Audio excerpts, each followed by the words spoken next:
somewhere around 1979, I realized that I wasn't just cooking for a paycheck. I started to switch into someone who was getting really interested in the totality of it. And it did not happen in a year or 2 years. It took a little time, like, I don't know. But one of the books in my treasure book series that of course would be a fundamental book is this one here. This is called the Escoffier Cookbook, a guide to the fine art of cookery. This was one of those books that in buying it, I was saying I'm committing.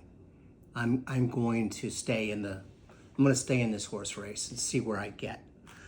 I bought this book. I don't know how I could have afforded it, really, because I was, cook's wages and late 70s. Yeah, it was late 70s, and here's how I can tell.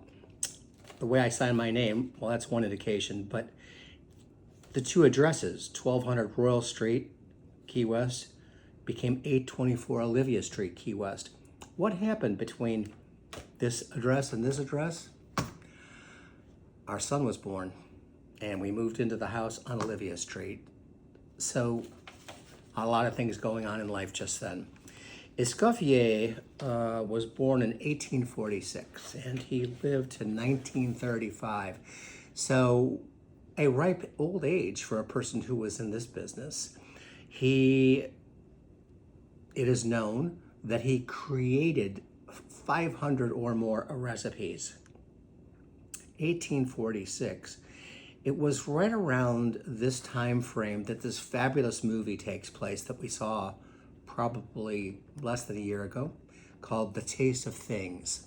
And I know that in French it would have been said more poetically than that, but this is a movie that I highly recommend anyone who loves to see food being made, cooking going on. It takes place in the French countryside, and Escoffier is mentioned in this movie a few times. It is a novel-esque approach. It's not a true story. It's not about Escoffier or anything like that. But oh my God, it's so gorgeous. The food is so delicious looking. Now, I mentioned 500 recipes. I'll tell you, in a way, how you get to that. This is the kind of a book when you're a young chef, young cook, when you're coming up, where you need this kind of thing because it's going to reorganize your brain.